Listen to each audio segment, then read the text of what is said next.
Quem somos? De onde viemos? Para onde vamos? Tem algumas perguntas que fazemos quando crianças que não são respondidas e que a vida cuida de deixar pra lá. A gente pensa, coisa besta, mas um belo dia, numa noite estrelada, olha para o espaço e lá do fundo retornam as perguntas. Quem somos? De onde viemos? Para onde vamos? Hoje, o mundo parece tão certo, com todas as técnicas e todas as respostas. Será ilusão? Sei lá. Só sei que a arte e a matemática são duas maneiras do homem responder perguntas sem resposta. O homem faz arte para viver. O homem faz matemática para viver. O homem faz contas e faz de conta. Quem somos? De onde viemos? Para onde vamos? Uma bela pergunta. Gauguin, um grande pintor, respondeu em tanto. Da onde viemos? Quem somos? Para onde vamos? Se esta pergunta fosse feita a Pitágoras, sabe quem é Pitágoras? Foi um matemático que viveu no século V a.C. Portanto, há 25 séculos Pitágoras diria: tudo são números. Ele certamente diria hoje: somos cerca de 6 bilhões de pessoas andando no planeta. Temos em média 1,70 m, 2 olhos, um nariz, uma boca. Mas veja que curioso. Havia um matemático, lógico matemático inglês, que quando escrevia histórias usava o pseudônimo de Lewis Carroll. Ele escreveu este delicioso livrinho, Alice no País das Maravilhas. Há uma certa hora que Alice, fugindo da rainha de copas, não sabe para onde dirigir-se, olha para o gato e diz: para onde eu vou? Por favor, me ensine o caminho. E ele diz: para onde você quer ir? E Alice diz: para qualquer lugar. Ele diz: então escolha qualquer caminho. Quer resposta mais lógica do que essa? Isto é matemática.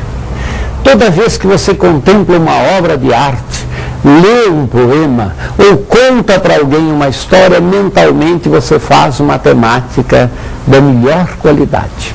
Ao longo desta série você vai se surpreender várias vezes. Tem hora que você vai dizer: mas isto não é matemática. É sim. Fazer matemática, aquilo que você fez na escola também era matemática, mas é a parte mais aborrecida, mais técnica. Matemática é, sobretudo, resolver logicamente estes problemas, estes quebra-cabeças que a própria natureza nos impõe e que os artistas pintam. Os músicos fazem som, os matemáticos dão respostas lógicas e coerentes. Todas elas permeadas por algo que faz bem ao coração, pela estética. Fazer arte, fazer matemática é, sobretudo, responder esteticamente aos quebra-cabeças que a natureza nos impõe.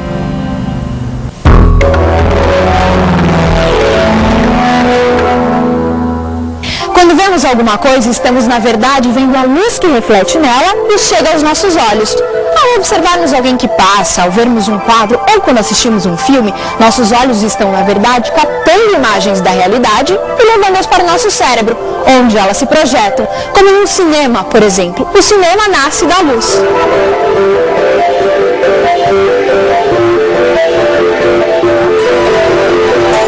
Quando essa máquina de filmar e projetar imagens foi inventada, não se sabia exatamente o que fazer com ela.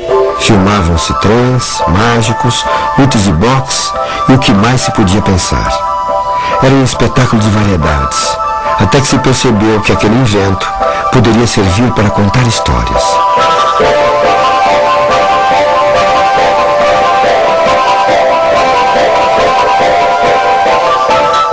Mas você pode estar se perguntando: o que o cinema tem a ver com matemática?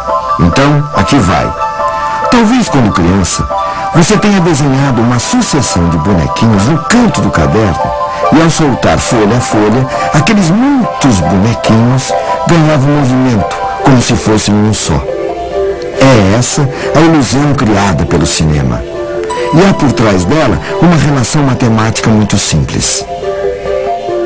Se passamos uma imagem por segundo, vemos fotografias que se sucedem.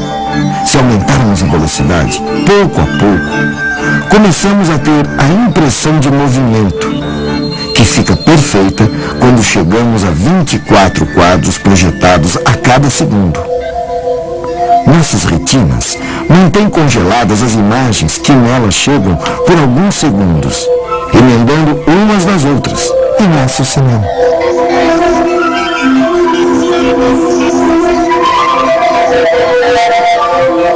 Estas são apenas as relações matemáticas que estão por trás da projeção, do mecanismo de engenharia que faz acontecer o cinema.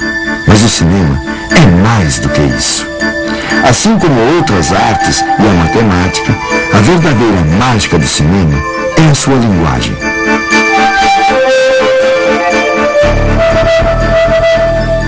Bom, quando o cinema nasce, não existe ainda a noção de montagem. A ideia é que a ação inteira acontece dentro de um quadro só. O filme não é cortado em unidades, que nós chamamos hoje de planos.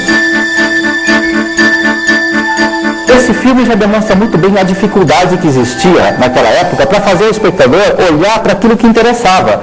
Porque o que vai acontecer nesse filme é um roubo do porco. Se vocês prestarem atenção, essa mancha preta aqui embaixo é um porco que está sendo carregado por esse menino. Esse porco será roubado pelo Tom-Tom, que é esse bandido que está aqui atrás, é um ladrão famoso na época. Agora, isso acontece no meio de uma confusão tão grande que, em geral, os espectadores não conseguiam ver o roubo do porco. E aí não entendiam o desenvolvimento posterior da história. Por que todo mundo sai correndo atrás do ladrão do porco? Então, nesse momento aqui, quando esse palhaço vai pegar uma bola no chão, olha o roubo do porco. O Tom-Tom agarra o porco e sai correndo por trás, e a multidão sai correndo toda atrás dele em seguida. Então, essa confusão que existia no começo da história do cinema precisava ser resolvida de alguma maneira. Então, alguém, em algum momento, teve a ideia de, em vez de mostrar tudo dentro de um quadro só, separar as coisas em quadros diferentes. Então, era possível mostrar primeiro isso tudo só para situar a ação, mas depois, num quadro mais fechado, mostrar os personagens principais.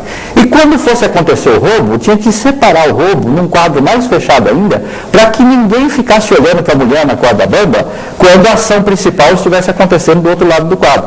Então, foi para orientar o olhar do espectador para aquilo que ele precisa ver em cada momento, que nasceu a ideia de decupar a ação em planos separados. Pois é, nos primórdios do cinema, parece que a imagem era um tanto confusa. Então criaram-se vários planos, inclusive aquele bem perto que chamamos de close. A sequência de closes formou um filme, deu para contar a história. Mas no início a turma não percebeu direito. Era uma nova linguagem, era uma nova leitura. Tanto é que na África, lá naquela época, ao lado da tela ficava o explicador. Naquela cena ele diria: veja, agora ele vai pegar o porco. Note, ele vai fugir.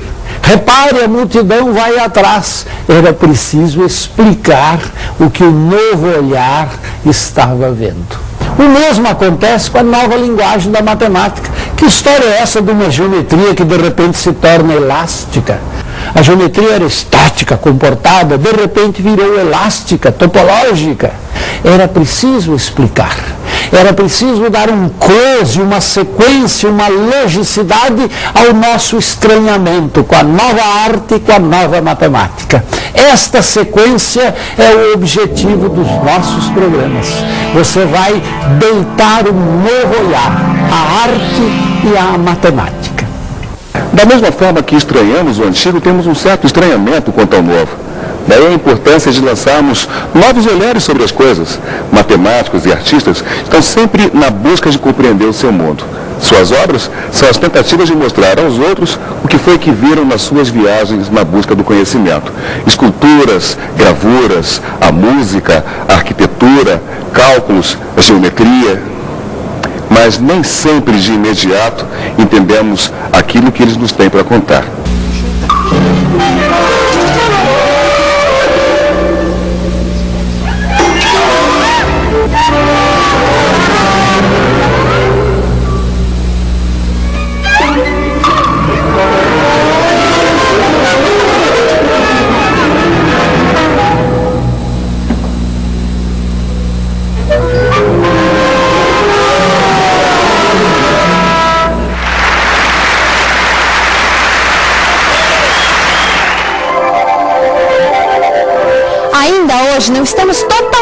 acostumados com a arte do nosso tempo. O que aconteceu no mundo das artes foi semelhante ao que se passou na matemática. Foi nessa nova matemática que nasceu a teoria do caos. Se você não tem a menor ideia do que seja isso, fique tranquilo. Nós temos um programa só sobre ela. E pouco a pouco você vai se familiarizar com algumas dessas ideias que a princípio parecem tão estranhas, mas que estão mais ligadas à nossa vida do que a gente imagina.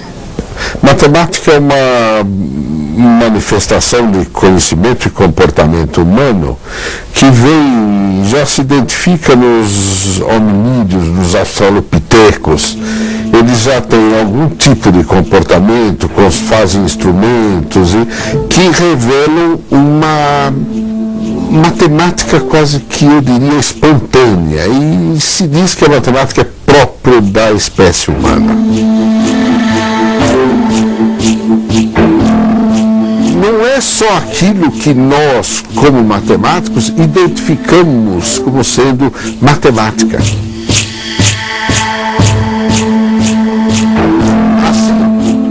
Nós identificamos também nos grupos profissionais, nas várias profissões, sobretudo nos artesãos, nós notamos que eles utilizam elementos matemáticos do seu fazer, claro, eles sabem o que estão fazendo, mas não reconhecem aí aquela matemática que é a matemática do domínio acadêmico.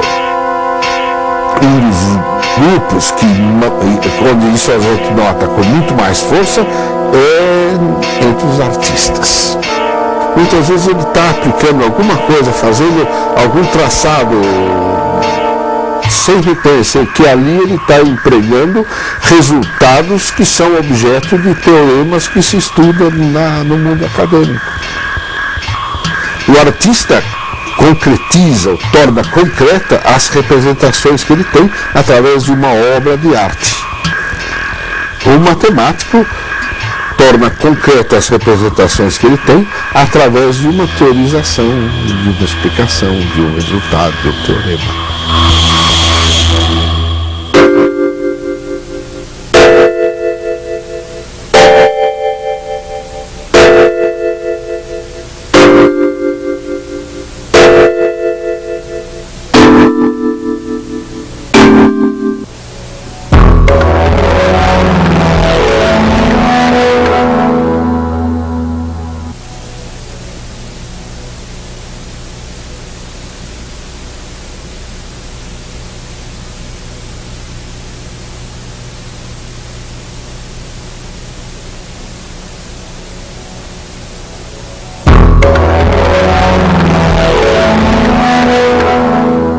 Uma obra de arte ou uma fórmula matemática podem ser portas para um novo conhecimento. Para isso, é fundamental lançar novos olhares sobre velhas coisas. No Arte e Matemática, nós queremos promover uma viagem através do tempo e buscar compreender, através da observação dessas diversas marcas, um pouco mais de nós mesmos. Ao olharmos um prédio como este, podemos ver mais do que o Museu de Arte Contemporânea de Niterói. Esse prédio circular, apoiado sobre uma única coluna, pode ser visto como o sonho do homem de ultrapassar seus limites, de se utilizar do avanço da técnica para realizar o desejo de ver um prédio crescer e se desabrochar como uma flor. É o resultado do desenvolvimento da inteligência humana ao longo de séculos e séculos. Aqui podemos enxergar um homem, o arquiteto Oscar Niemeyer, deixando a sua marca no tempo. E para que esse sonho fosse realizado, foi preciso muita matemática e também um excelente calculista.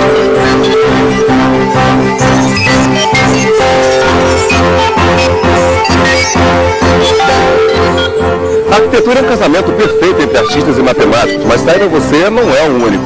O movimento artístico chamado concretismo quis fazer uma arte exclusivamente baseada na beleza que existe na razão matemática. É mais um dos temas da nossa série.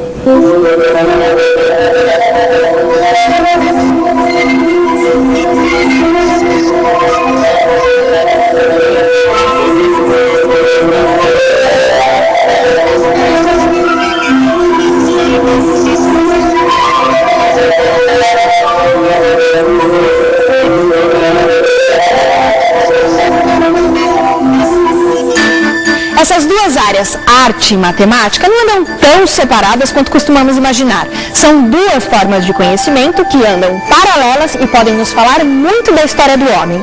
Mas não é o papel da arte nem o da matemática contar a história dos homens, e sim dos historiadores. No entanto, a arte e a matemática são instrumentos importantíssimos utilizados por esses profissionais.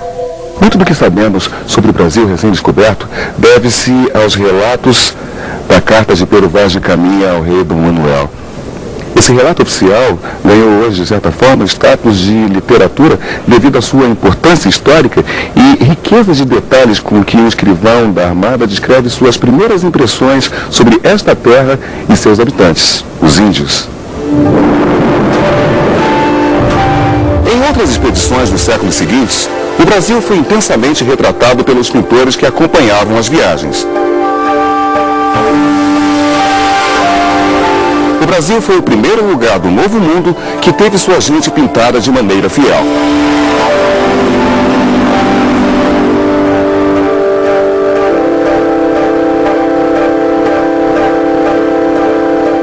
Mais tarde, Tomé, Debré e tantos outros também retrataram o Brasil com imensa riqueza.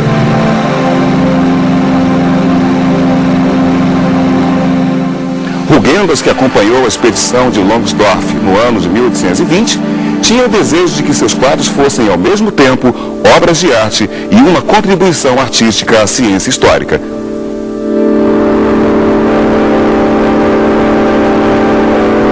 Repito aqui intencionalmente que se pode dar às descrições da natureza contornos determinados e todo o rigor da ciência sem despojá-las do sopro vivificador da imaginação.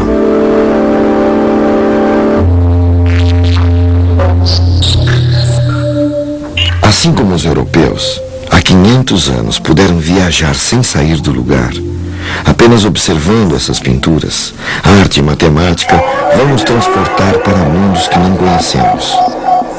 Aqui nas cavernas, nossos antepassados desenhavam muitos animais. Você sabe por quê? E para isso, vamos fazer uso da ideia de um respeitável matemático chamado Ian Stewart. Ele imaginou a possibilidade de entrarmos por uma dobra do espaço e do tempo. Quem elaborou esse mosaico não buscava a representação fiel da natureza, como é vista pelos nossos olhos. Ele pretendia manter vivo na memória das pessoas que fossem a essa igreja em Ravenna um episódio sagrado da história de Jesus Cristo. Foi no Renascimento que um dos maiores artistas da humanidade, Leonardo da Vinci, desenhou esta figura, chamada o Homem Vitruviano. Aqui podemos ver a proporção. Por essa dobra do tempo imaginária, saltaremos no nosso programa de um lugar para outro na história.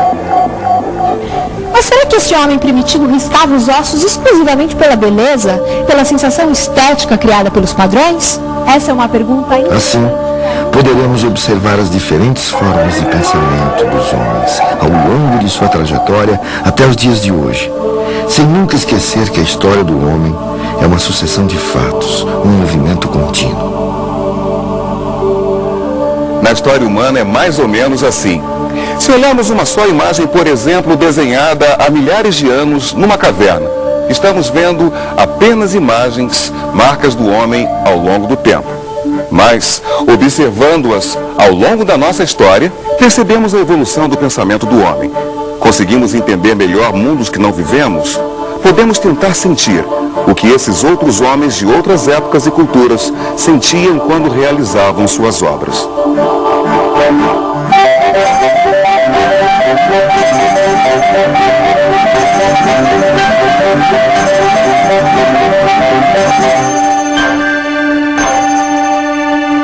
Não é uma série sobre a história da arte, de jeito nenhum.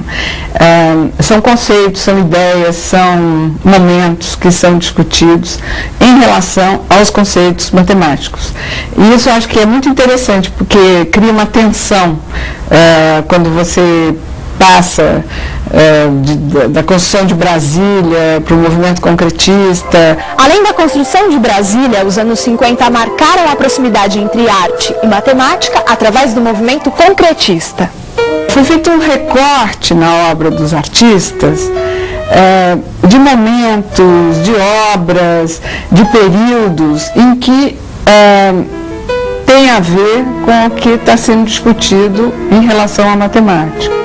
Da mesma maneira que o abstracionismo representou um rompimento com os padrões existentes na arte, na matemática, as novas teorias lançaram uma nova forma de ver o mundo. E uma das coisas interessantes foi procurar essas equivalências, esses paralelismos na arte contemporânea brasileira. Quer dizer, o que a gente procurava não eram artistas que trabalhassem com matemática, não eram artistas que fizessem conta para fazer o trabalho deles.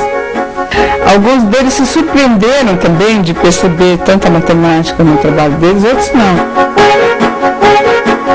A nossa ideia foi tentar procurar exemplos nas coleções dos museus brasileiros, mesmo de exemplos clássicos, exemplos das obras da Idade Média, do Renascimento e Barroco, etc.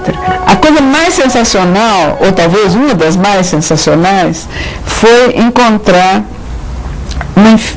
centenas de filmes realizados por um professor de História da Arte, o professor Herbert Duchines. Bom dia, eu sou Herbert Duchines.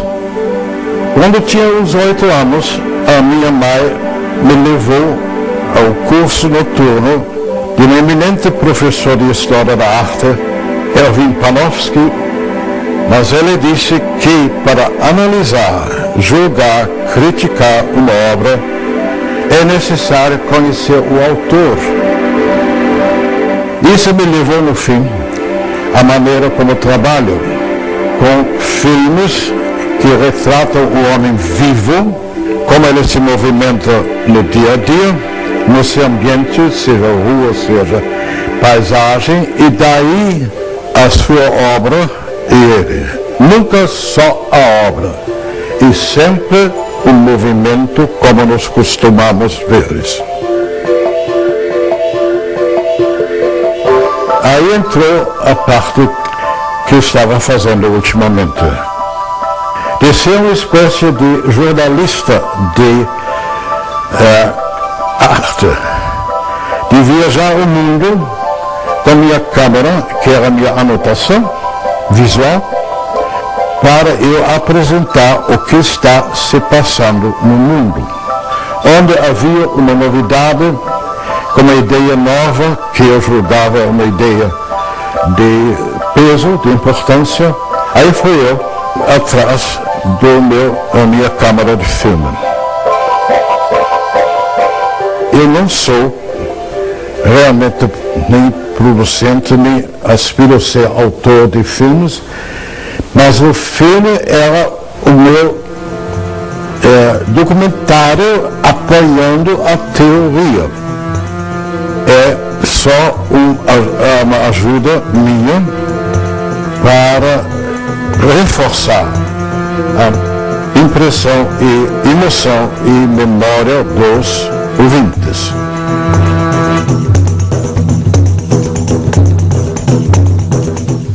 E não é só isso. Repare, por exemplo, estas janelas. É uma sucessão de retângulos.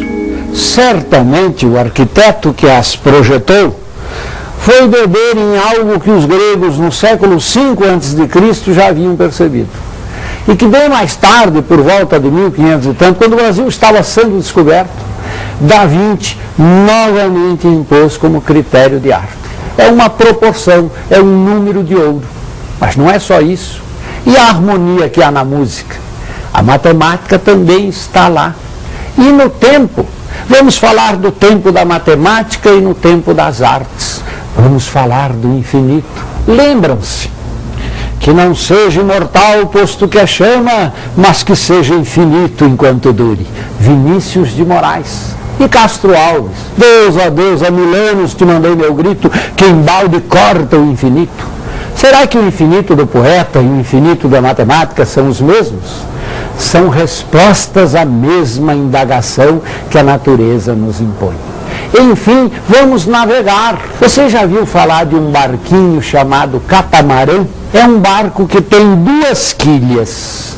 Na nossa metáfora, uma das quilhas é a matemática, a outra são as artes. Ambas estão ligadas por uma estrutura que as liga, que as mantém unidas, que as faz navegar bem. Para nós é a estética, é a beleza que há na racionalidade matemática, é a razão que há na beleza das artes. É, enfim, matemática e arte. Arte, matemática.